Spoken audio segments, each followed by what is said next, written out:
हाँ जी, नमस्कार दोस्तों। स्वागत है आप सभी का मेरे YouTube channel GS by NS में। तो जैसा कि आप सभी को पता ही कि हमने एनिसेंट हिस्ट्री के लिए एक सीरीज स्टार्ट कर रखी है।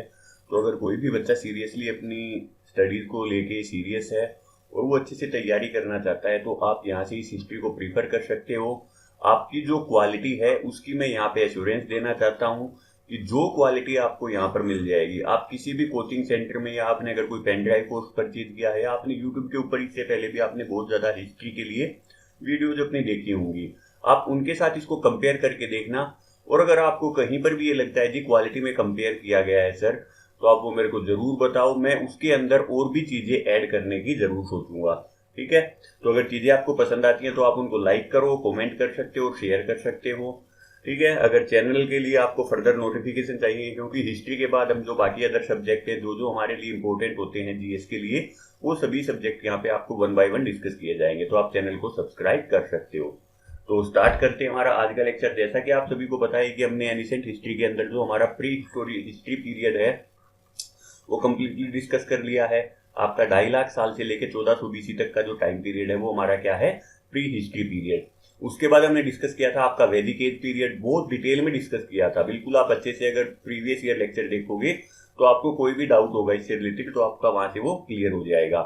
फिर उसके बाद नेक्स्ट हमने डिस्कस किया था दो नए धर्म ने आपका ओरिजिन हुआ उनका, या उन्होंने दो नए धर्म ने अपना जन्म लिया, तो वो कैसे हुआ था, आपका क्या क्या उसकी कंडीशन थी, क्यों इन धर्म का आपका ओरिजिन हुआ, किसने किया, क्या क्या इनके अंदर लिखा हुआ है, तो वो सारी चीजें यहाँ पर डिटेल में डिस्कस की गई हैं।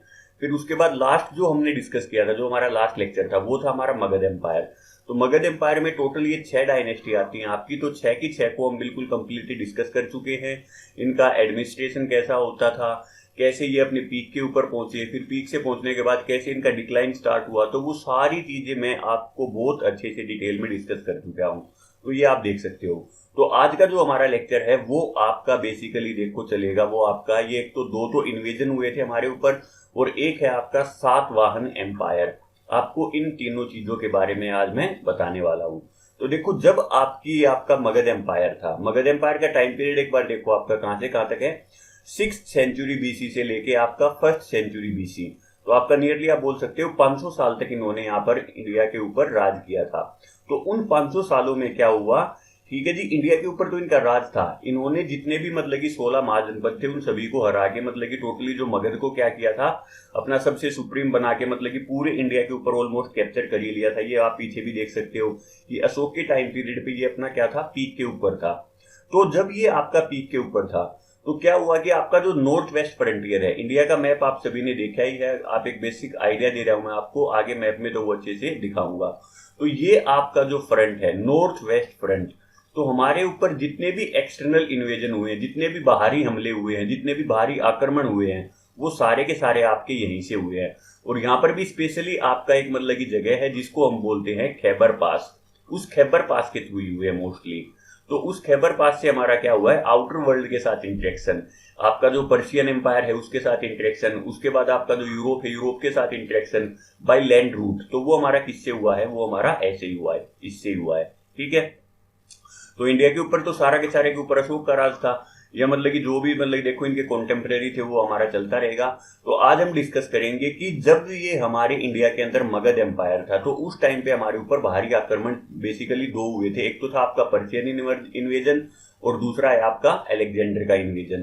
तो इन दोनों को आज हम देखने जा रहे हैं। तो इनसे देखो आपको कंफ्यूज नहीं होना है, वैसे तो मैं आपको टाइम पीरियड के साथ साथ भी बता देता, लेकिन मैंने सोचा कि जब आपका मगध एम्पायर ही चल रहा है तो पहले उसी डायनेस्टी को पूरा अच्छे से कर लेते हैं, फिर उसके बाद इन दोनों आपके इन्वेजन को मैं आपको अलग से बता दूंगा एक। तो आज हम वो दोनों के दोनों इन्वेजन ही देखेंगे। और ये भी देखो टाइम पीरियड इनका क्या है, 550 बीसी, जिस टाइम पे हरण्यका डायनेस्टी के अंदर आपका बिंबिसार होता था। तो इस बिंबिसार के टाइम पे क्या हुआ है, आपका ये अटैक हुआ है पर्शियन इन्वेजन। देखो वही टाइम पीरियड है, 4 साल ऊपर नीचे थोड़ा सा आपको दिखाई दे रहा है। उसके बाद अलेक्जेंडर का इन्वेजन कब हुआ था, ये आपका हुआ था धनानंद के टाइम पे, जब आपकी नंद डायनेस्टी होती थी हमारी इंडिया के अंदर। तो अब देखो वो आगे हम डिटेल में डिस्कस करने जा रहे हैं उसको। तो पर्शियन इन्वेजन के टाइम पे आप इसको देख सकते हो, ये आपका क्या है, समकालीन है। समकालीन का मीनिंग क्या है, आपका जो बिंबिसार है और आपका जो पर्शियन ने जब उसके ऊपर हमारे ऊपर अटैक किया था तो हम दोनों मतलब कि क्या थे, ये मतलब कि दोनों के दोनों समकालीन थे। पर्शिया के अटैक के टाइम पे, और हमारे इंडिया के ऊपर राज किसका था उस टाइम पे, मतलब कि जो मगध एम्पायर में वो था आपका बिंबिसार का। अब उस टाइम पे क्या था कि मतलब कि हमारे इंडिया के अंदर 16 महाजनपद थे, और 16 के 16 के अंदर क्या था, इंटरनल यूनिटी बिल्कुल नहीं थी, पॉलिटिकल यूनिटी बिल्कुल नहीं थी, सारे के सारे आपस में लड़ते रहते थे। और अगर आपको पता हो तो मॉडर्न हिस्ट्री के बारे में एटलीस्ट इतना तो पता ही होगा कि अंग्रेज आए थे 1600 ईस्वी के आसपास, लगभग आप बोल सकते हो इससे 1600 साल बाद, और उन्होंने भी क्या देखा था, तब भी वो आपस में एक दूसरे के साथ लड़ते ही रहते थे।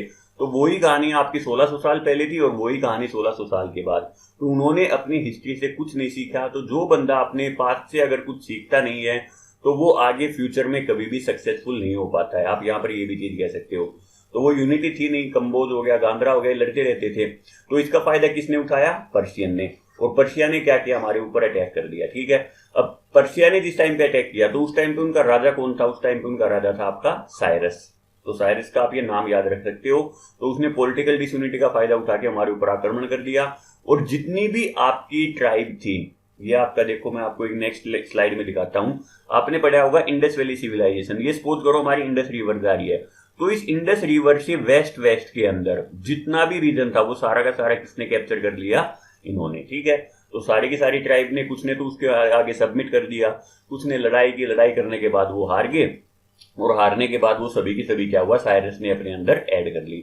अब साइरस के बाद इसका जो पोता है, इसका ग्रैंडसन, ग्रैंडसन का मीनिंग क्या होता है, साइरस का बेटा था और उसका जो बेटा हो गया, तो उसने भी क्या किया, डारियस वन ने भी हमारे ऊपर मतलब कि अटैक किया, और उसने भी क्या किया, जो सिंधु रिवर है उससे भी थोड़ा सा आगे बढ़ के कुछ एरिया पंजाब का, और पंजाब के बाद आपका जो सिंध का है, उनको भी उसने क्या कर लिया था, अच्छे से कैप्चर कर लिया था। आप ये बोल सकते हो कि जो आपका प्रेजेंट डे पाकिस्तान है, तो पाकिस्तान वाला सारा का सारा रीजन, अगर आप पाकिस्तान को देखते हो तो आपकी सिंधु नदी कहां से जाती है, ये सपोज करो आपका पाकिस्तान है कुछ ऐसे, तो सिंधु नदी बीच में से जाती है, तो कुछ पंजाब का एरिया, ये आपका सिंध का एरिया, तो उसने देखो सिंध से भी, सिंधु रिवर से भी थोड़ा सा आगे आके भी उस एरिया को भी कैप्चर कर लिया।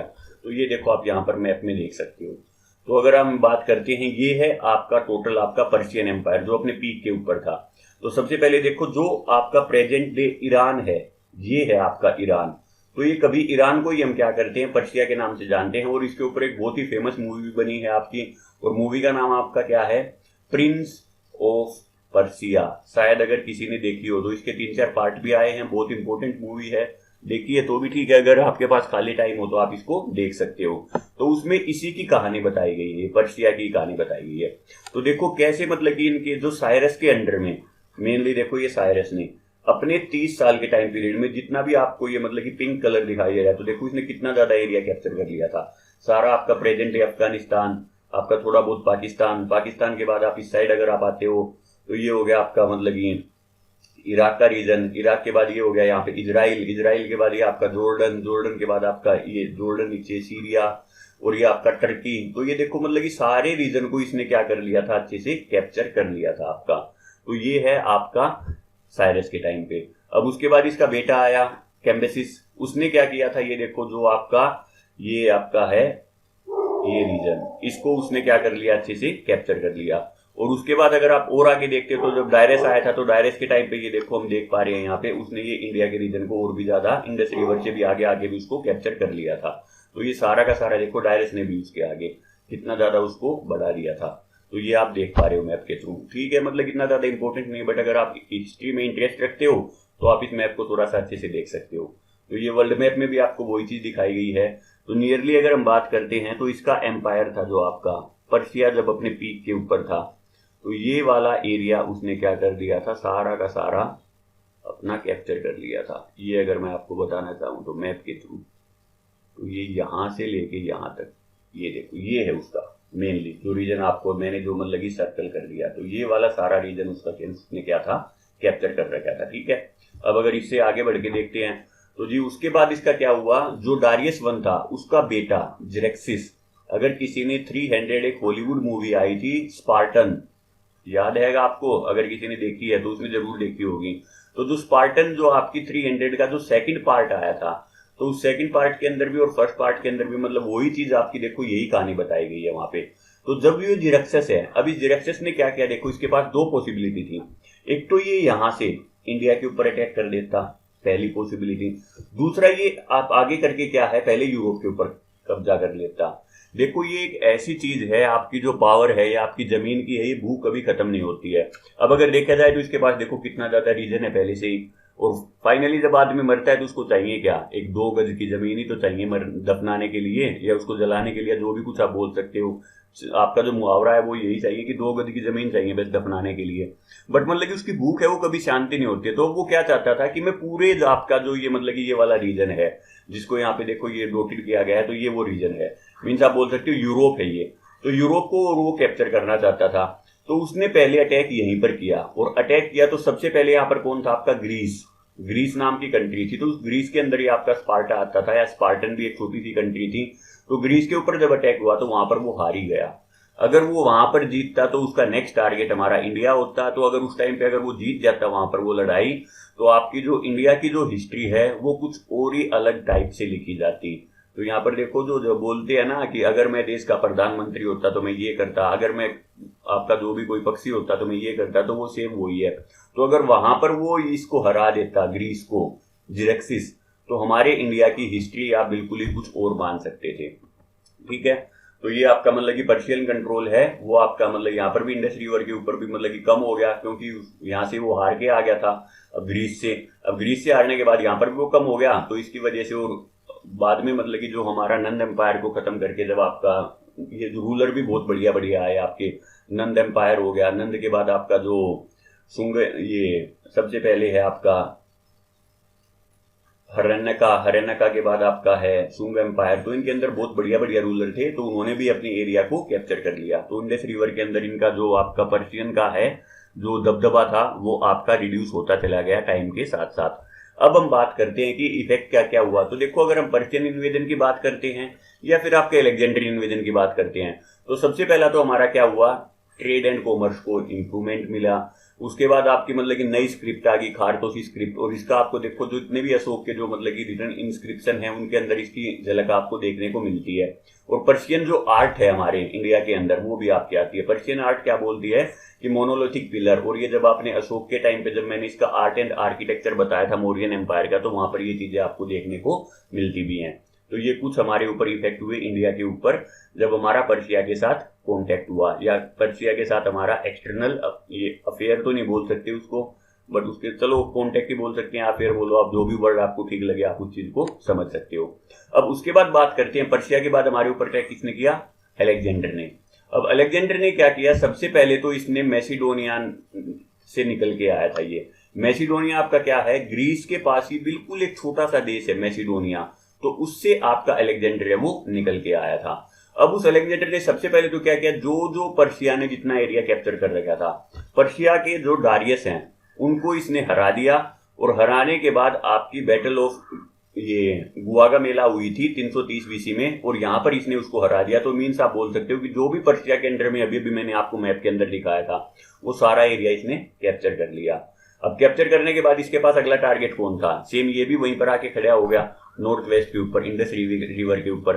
अब ये भी क्या था, आगे बढ़ के इंडिया को कैप्चर करना चाहता था, लेकिन क्यों नहीं किया, तो वो सारी चीजें देखो अभी आपको इस स्लाइड पढ़ने के बाद पता चल जाएगी। तो जो आपके हीरोडोटस हैं, history of father of history, तो इनका नाम आप याद रख सकते हो। तो इन्होंने क्या लिखा कि मतलब कि जो इंडिया की फेबुलस वेल्थ है वो इसको अट्रैक्ट कर रही थी। उसके साथ साथ अट्रैक्ट करने का मीनिंग क्या था, इसको आकर्षित कर रही थी भाई इंडिया के अंदर बहुत ही ज्यादा मतलब कि आपकी धन दौलत है, तो उसको जाके मैं अगर उसके कैप्चर कर लेता हूं तो मैं बहुत ज्यादा अमीर हो जाऊंगा। उसके बाद इसका जो इंटरेस्ट भी था इस चीज के अंदर, ज्योग्राफिकल इंक्वायरी के अंदर, और ये नेचुरल हिस्ट्री है उसको मतलब कि क्या करता था, बहुत ही ज्यादा मतलब कि आर्ग्यू करता था, उससे प्रेरणा लेता था। तो इसका मानना क्या था कि अगर मैं इंडिया को और जीत लेता हूं, ये इसका बिलीफ था, ये मानता था ऐसा कि अगर मैं ईस्टर्न इंडिया को और जीत लूंगा तो मैं क्या बोल सकता हूं कि मैंने जो वर्ल्ड की ईस्टर्न बाउंड्री है उसको जीत लिया। लेकिन ऐसा नहीं था, क्योंकि उस टाइम पे देखो किसी को भी नहीं पता था। इंडिया के बाद तो अगर आप आते हो तो देखो सारे हम तो हमारे साउथ ईस्ट नेशन हो गए, ऊपर हमारे पास चाइना है, चाइना के बाद मतलब कि आप बोल सकते हो कि हाँ इसने उसको कैप्चर कर लिया। लेकिन उसके बाद भी यहाँ पर आपका ऑस्ट्रेलिया है, न्यूजीलैंड है, फिर आपका मतलब कि नॉर्थ अमेरिका, साउथ अमेरिका, नीचे आपका मतलब कि ये देखो अगर मैं आपको मैप के थ्रू ये दिखाना चाहूँ तो मैप के थ्रू अगर आपने अब तक हिस्ट्री में पढ़ा होगा तो आपने हमेशा क्या पढ़ा है कि सिकंदर ने पूरी दुनिया को जीत लिया था। लेकिन अगर आप सिकंदर का जो एम्पायर देखना चाहते हो ना, जो लास्ट उसने जो जीता था, जो ये मैंने रेड मार्क किया हुआ है अभी अभी जो मैंने रेड मार्क किया था, अगर मैं इसको मिटा देना चाहूं एक बार, तो यहां पर आप देख सकते हो कि उसका जो मैक्सिमम एरिया था जो उसने कैप्चर किया था, ये जो मैंने अभी अभी जो रेड कर दिया आपके लिए, ये एरिया वो था जो कभी सिकंदर ने अपना लास्ट जो पीक पे था तब उसने ये कैप्चर किया था। और इसी के ऊपर ये बोल दिया जाता है कि सिकंदर ने पूरी दुनिया जीत ली थी। अब ऐसा क्यों बोला जाता है? क्योंकि भाई हिस्ट्री को जो लिखा था वो किसने लिखा था? इन यूरोपियन ने लिखा था। तो इनके ऊपर सबसे बड़ा शासक इनका हुआ ही कौन है?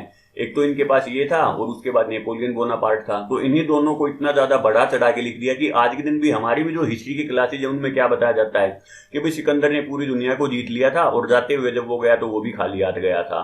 तो मतलब कि ऐसी कुछ कहावत दिए जाते हैं कि सिकंदर ने पूरी दुनिया, लेकिन आप दुनिया का अगर आप पूरी दुनिया को कंसिडर करते हो तो ये देखो आपके सामने पूरी दुनिया है, तो आप उस दुनिया का ये देख सकते हो कि कितना पार्ट उसने जीता था और उसी चीज को उन्होंने कितना ज्यादा बढ़ा चढ़ा के लिख दिया।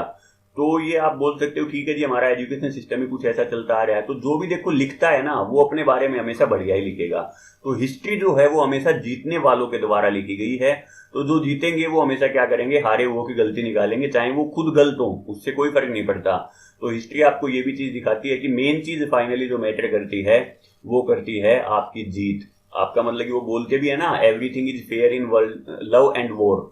तो लड़ाई के अंदर और प्यार के अंदर सब कुछ जायज है। तो सेम वही चीज है, ठीक है जी जीत गए थे कैसे ना कैसे करके, जो भी साम दाम दंड भेद इन्होंने कुछ ना कुछ अप्लाई करके वो जीत गए। वो जीतने के बाद हिस्ट्री खुद लिखी है तो अपनी बढ़ाई करके बता दिया जी हम तो इतने महान हैं, ये है वो है, हमने तो पूरी दुनिया जीत ली थी। लेकिन ये उसका मैक्सिमम एरिया है जो उसने कभी कैप्चर किया था, तो इसके बारे में आपको पता होना चाहिए। तो अब देखो आगे बढ़ते हैं जी। उसको मतलब ये लगता था कि मैं वहां पर जीत जाऊंगा, लेकिन अब देखो वो जीतेगा नहीं। उसको तो अगर इंडिया को भी वो कैप्चर कर लेता तो इंडिया के बाद तो देखो अभी कितना ज्यादा एरिया और था आपका, जब जाके वो इस ईस्टर्न एंड के ऊपर आता वो आपका। और ये क्या है आपका वेस्टर्न एंड है और ये आपका क्या है ईस्टर्न एंड है।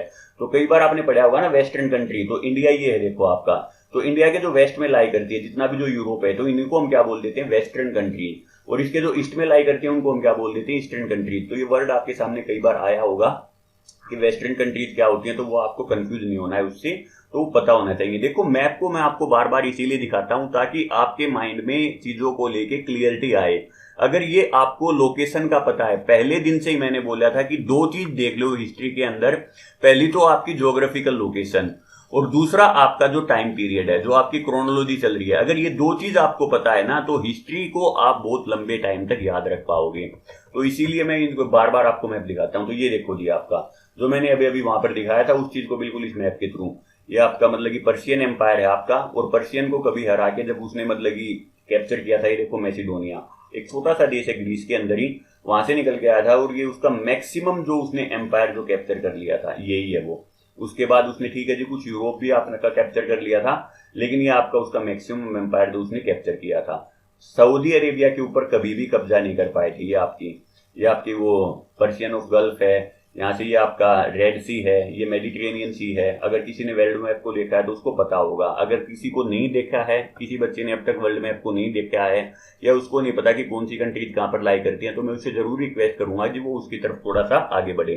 तो चलो ये ज्यादा तो आउट ऑफ सिलेबस ज्यादा बातें हो रही हैं, तो एक बार जल्दी से हमारे सिलेबस के ऊपर आते हैं, नहीं तो लेक्चर की जो लेंथ है वो हमारी बहुत ज्यादा बड़ी हो जाएगी। तो अब देखो यहाँ पर वही बताया गया है कि उसने पर्शिया को जीतने के बाद अब वो कहाँ पे पहुंच गया, खैबर पास के ऊपर आ गया।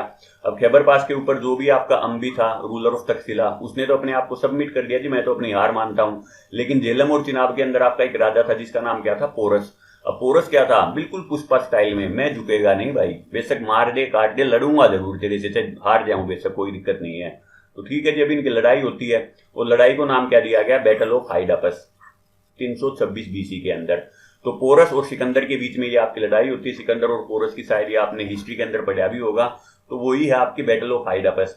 अब यहाँ पर बहुत बहादुरी के साथ तो लड़ा आपका पोरस, लेकिन हार गया। अब हारने के बाद क्या हुआ, जो आपका सिकंदर था वो बहुत ही ज्यादा इंप्रेस हुआ उसकी बहादुरी से और उसने उसको अपना मित्र बना लिया और उसका जो राज्य है उसको दोबारा से दे दिया। अब उसके बाद वो क्या है देखो ब्यास रिवर के पास आ गया है। अब ब्यास से वो तो क्या है आगे बढ़ना चाहता है, लेकिन उसके जो सोल्जर थे वो लगातार 10 साल से कंटिन्यूअसली फाइट कर रहे थे। तो सोल्जर्स ने आगे बढ़ने से, जो उसके सैनिक थे उन्होंने आगे बढ़ने से मना कर दिया। एक तो देखो वो होमसिक हो गए थे। होमसिक का मीनिंग क्या है यार, 10 साल अपने घर से बाहर हैं, फाइनली वो मतलब कि लड़ लड़ के जो एरिया कैप्चर करते जा रहे हैं, फायदा क्या है उस चीज का अगर वो घर वालों के साथ ही नहीं है। तो फैमिली की इंपॉर्टेंस को समझ रहे थे, मतलब कि घर जाने के लिए सारे के सारे अपने बीवी बच्चों या मतलब कि सबसे मिलने के लिए, फैमिली मेंबर से मिलने के लिए उतावले हो रहे थे। तो एक तो सोल्जर्स की होम सिकनेस, दूसरी उनके अंदर बहुत ज्यादा बीमारियां फैल रही थी उस टाइम पे। तो इससे भी मतलब वो देखना चाहते थे यार कोई फायदा नहीं है, अपना घर पे ही चलते हैं। उसके बाद वो hot and humid weather of India. ऐसा माना जाता है कि जो आपका यूरोप है, आज के दिन भी आप देखते हो तो यूरोप के अंदर क्या है, बहुत ज्यादा ठंड होती है, और इंडिया के अंदर क्या है, आपके सारे के सारे मौसम मिलते हैं। गर्मी के टाइम पे गर्मी भी इतनी होती है, ठंड के टाइम पे ठंड भी हमारे को देखने को मिलती है, बारिश भी। तो आप बोल सकते हो कि इंडिया के अंदर जो 6 वेदर का मजा है वो आपको वर्ल्ड की किसी भी कंट्री के अंदर नहीं मिलेगा। तो बहुत ही बढ़िया जगह पे आपने जन्म लिया है, तो इस चीज को एंजॉय किया करो। जो भी आपके 6 के 6 जो आपके मतलब की सीजन आते हैं, कभी मानसून आ जाएगा, कभी आपका जो अलग अलग सीजन है, उन सभी को एंजॉय करो। और उसके बाद जो आपकी नंद एम्पायर था वहां पे देखो 326 ईस्वी के आसपास, यहाँ पर मैंने बताया ही था आपका नंद एम्पायर। और नंद एम्पायर में भी राजा कौन थे, वो थे आपके धनानंद। धनानंद कौन है अब ये थे आपके जो नंद एम्पायर के जो महापद्मानंद थे उनके बेटे। और इन्हीं धनानंद को हटा के चंद्रगुप्त मौर्य आपका क्या करता है, पावर के अंदर आता है। और ये धनानंद को हटाया किसने था, चंद्रगुप्त मौर्य ने, with the help of Chanakya. तो चाणक्य के बारे में ये सब कुछ मैं आपको लास्ट लेक्चर में बता चुका हूं। अगर कोई बच्चा डिटेल में देखना चाहता है तो वो पीछे जाके ये चीजें देख सकता है। तो अब यहाँ पर क्या हुआ कि अलेक्जेंडर ने अब आगे बढ़ने की बजाय क्या किया, पीछे ही जाने की कोशिश की। अब पीछे जाते हुए उसने क्या किया, अपना जितना भी एरिया था ना जो उसने कैप्चर किया था उसको 3 भागों में बांट दिया, और तीनों भागों के लिए उसने अलग अलग ग्रीक गवर्नर जनरल बना दिए वहां पे। तो ये देखो जब हो गया, तो ये वाला जो एरिया है आपका, ये वाला एरिया, इसका जो उन्होंने जर्नल बनाया उसका नाम था सेलुलस निकेटर। और सेलुलस निकेटर को आपको अगर याद हो, नंद एम्पायर को यहाँ पे देखो खत्म करके कौन आ गया था बाद में, चंद्रगुप्त मौर्य। और चंद्रगुप्त मौर्य ने मत्स्य को और निषाद को इनको कैप्चर कर लिया था। यहाँ पर अब देखो ये चंद्रगुप्त मौर्य का बॉर्डर है, और वो किसका बॉर्डर है, उसका बॉर्डर है सिंधु नदी के उस पार। तो अब अगर हम बात करते हैं तो सेलुलस निकेटर ने और इसने दोनों ने मतलब की संधि कर ली। और संधि भी कैसी की, मैट्रिमोनियल अलायंस। सेलुलस निकेटर ने अपनी बेटी की शादी कर दी चंद्रगुप्त मौर्य के साथ। तो एक हिसाब से इनके बीच में समझौता हो गया, भाई ना तो मैं तेरे ऊपर अटैक करूंगा ना तू मेरे ऊपर अटैक करेगा, क्योंकि इतना ही बड़ा एम्पायर इसका था, इतना ही बड़ा एम्पायर इसका था। अगर लड़ते तो फिर वही देखो, चलो जीतता कौन वो नहीं पता, बट दोनों ने उस टाइम पे अपनी मतलब की टाइम को देखते हुए समझौता इन्होंने ज्यादा बेटर समझा। और इसने अपने मैगस्थनीज जो अपना एम्बेसडर है उसको चंद्रगुप्त मौर्य के दरबार में भेजा था। तो ये सारी चीजें मैं आपको बता चुका हूं, ठीक है। अब आगे बढ़ते हैं। तो आगे आपका मतलब कि जो इसका इफेक्ट क्या हुआ अलेक्जेंडर के इन्वेजन का, तो जी जो आपका इफेक्ट उनका हुआ था वही हमारा इनके साथ हुआ। बस यहाँ पर एक चीज नहीं हुई, और वो क्या थी कि हमारा यूरोपियन के साथ फर्स्ट कॉन्टेक्ट हुआ है। यहाँ पे यूरोपियन के साथ फर्स्ट कॉन्टेक्ट अगर कोई बोले कि जी मतलब कि वो वाटर रूट के थ्रू, वास्को डी गामा मतलब कि पहली बार हमारे यहाँ पे आए थे, नहीं जी, वो आपके आए थे वाटर रूट के थ्रू। अगर कोई पूछे कि जी लैंड रूट के थ्रू हमारा पहली बार यूरोप के साथ कब कॉन्टेक्ट हुआ था, तो ये आपका हुआ था 326 ईस्वी में, सिकंदर ने हमारे ऊपर अटैक किया था। तो ये आपका लैंड रूट के थ्रू है। और वास्को डी गामा जो आए थे आपके, जिन्होंने भारत की खोज की थी, ऐसा कुछ आप पढ़ते हो तो आपका, अब खोज तो तब करेगा ना जब मतलब कि ठीक है भाई खो गया था कोई, अरे यार भारत हम तो मतलब कि बहुत पहले से ही एग्जिस्ट करते हैं, बस ठीक है उसने एक नए रूट को खोज लिया था। तो उन्होंने रूट को नहीं बताते हैं, वो क्या बोलते हैं कि हमने भारत को खोज लिया, तो वो बिल्कुल एक गलत चीज है, ठीक है। तो वो था आपका वाटर रूट, और ये है आपका लैंड रूट। तो दोनों के अलग अलग रास्ते थे। तो ये आपका लैंड रूट के थ्रू और वो है आपका वाटर रूट के थ्रू, ठीक है। अब सेम वो ही है कि जी हमारे अंदर जो है ना आपका यहाँ पे ट्रेड और कॉमर्स बढ़ गया, उसके बाद आपकी जो आर्ट है वो बढ़ गई। बट सबसे इंपॉर्टेंट चीज हमारी जो यहाँ पे हुई वो क्या थी, अब यहाँ से हमारे इंडियंस के अंदर पॉलिटिकल यूनिफिकेशन की मतलब की प्रोत्साहित हुआ कि भाई हमें पॉलिटिकली यूनिफाई होना चाहिए। जब भी कोई बाहर का अटैक करता है हमारे ऊपर या बाहर से कोई इन्वेड करने की कोशिश करता है, तो अगर हम पॉलिटिकली यूनिफाइड रहेंगे तो बढ़िया बच के रह सकते हैं, नहीं तो बाहर वाला कोई भी आके हमारे ऊपर कब्जा करके चला जाएगा। तो ये देखो ये सारी चीजें वही बताई है। तो ये आपका मतलब कि फिर वहां पर भी जो आपकी इंडस वैली वाले रीजन के अंदर बहुत ही छोटे टाइम तक रही अलेक्जेंडर की अथॉरिटी। क्यों रही, क्योंकि उसके बाद मौर्यन एम्पायर ने कैप्चर करके, वो देखो मैं आपको बता ही चुका हूँ कि मत्स्य और निषूद को उसने यहाँ पे कैप्चर कर लिया था, और सिंधु नदी तक का एरिया है वो इसने यहाँ पर ले लिया था ना। अब हम बात करते हैं आपका एक नया एम्पायर आया इसके बाद, वो है आपका सुंग, ये आपका सातवाहन। सातवाहन के बारे में डिस्कस करेंगे। तो सातवाहन आपका मतलब कि बेसिकली आया कैसे था ये बताता हूँ आपको, उसकी हिस्ट्री क्या थी। सातवाहन के आने से पहले का जो मतलब कि बैकग्राउंड है वो देखो कैसा माहौल बना हुआ था। तो आपको पता है कि टोटल 6 डायनेस्टी थी। सबसे पहले आपकी हिरण्यका, फिर आपकी हिरण्यका के बाद शिशुनाग, शिशुनाग के बाद आपकी नंद, नंद के बाद आपकी मौर्यन, मौर्यन के बाद आपका दी गई ये शुंग है आपका। तो शुंग के बाद अगर हम बात करते हैं नेक्स्ट है वो है आपकी कन्नव डायनेस्टी। तो देखो शुंग के टाइम पे जैसे ही मौर्यन के अंदर जो अशोक था, अशोक के मरने के बाद क्या था, ये डायनेस्टी आपकी कमजोर होती चली गई। तो शुंग के अंदर जो आपका पुष्यमित्र शुंग था उसने ब्राह्मणिज्म को बहुत ही ज्यादा मतलब कि प्रमोट किया था आपका। तो देखो जी अशोक की डेथ हुई, अशोक की डेथ के बाद आपके जो प्रोविंस है सभी ने अपनी अपनी इंडिपेंडेंस को घोषित करना स्टार्ट कर दिया। सबसे पहले तो क्लिंग, देखो कितना ज्यादा मतलब कि भयानक युद्ध हुआ था, अशोक ने उसको चेंज ही करके अपना मतलब कि धर्म को ही चेंज कर दिया था।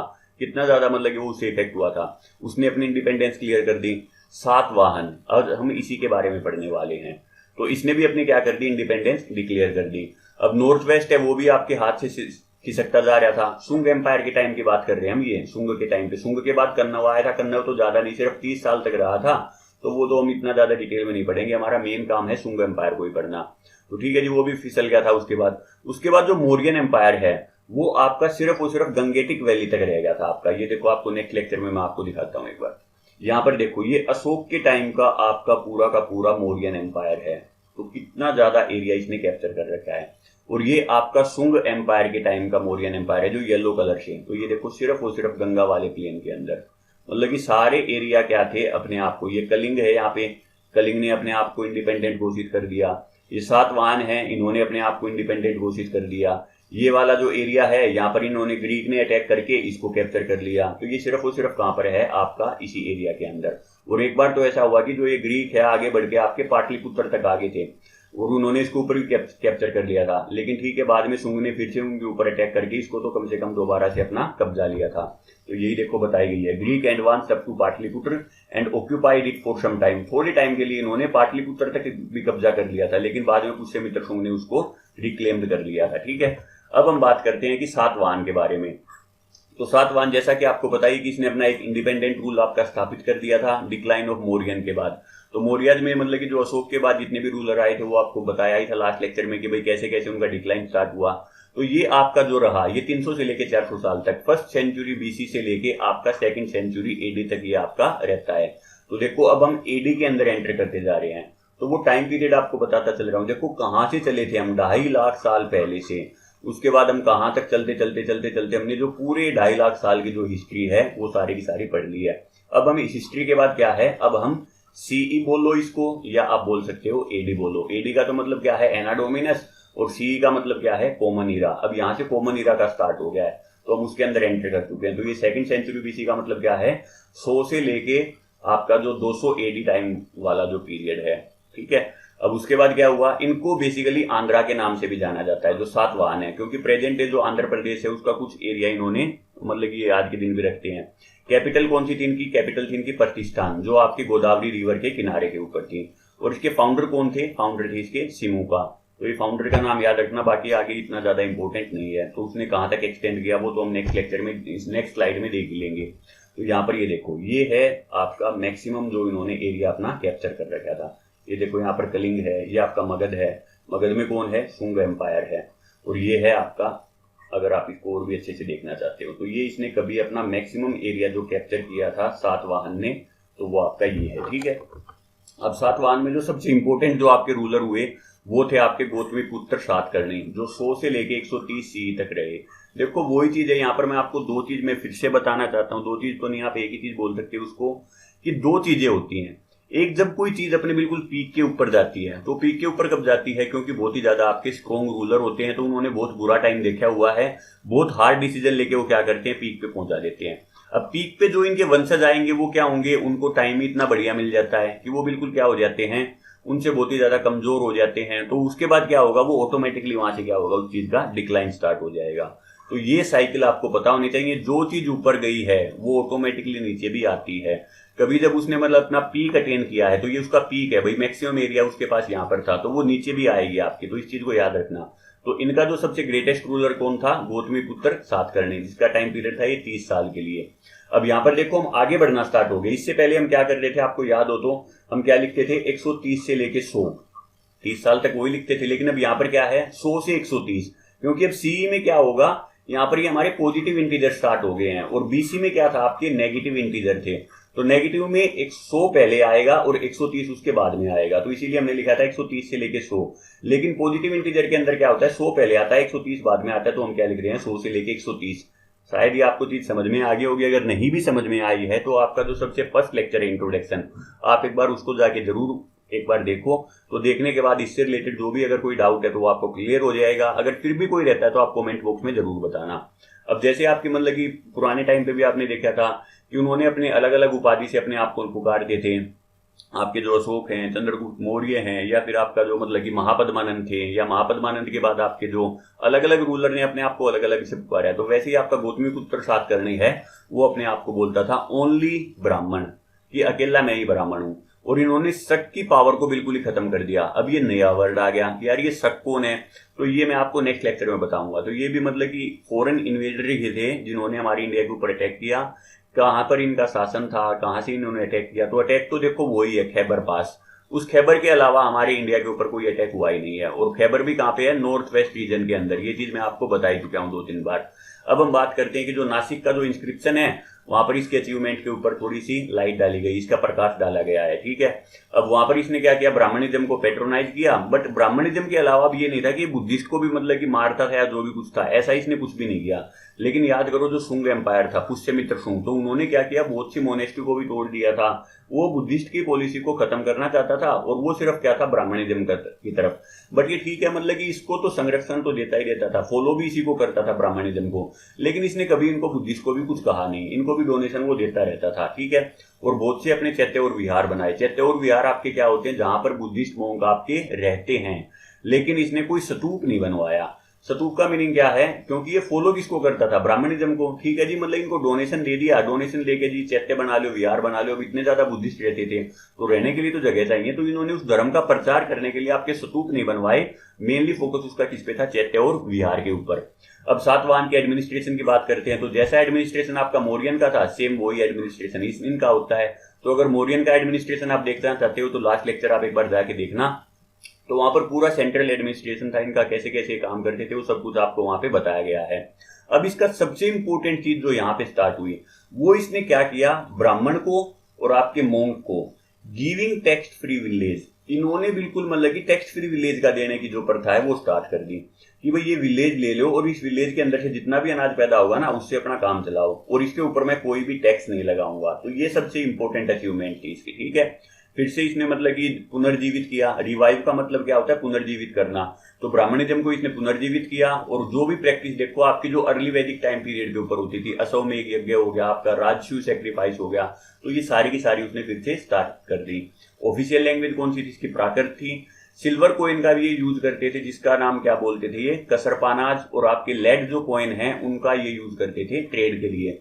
तो देखो यहाँ पर अब तक जो गोल्ड कोइन है ना, उनका इतना ज्यादा बोलबाला अभी नहीं है। तो गोल्ड कोइन आपके आगे चल के आएंगे तो उसके बारे में मैं आपको डिटेल में बताऊंगा।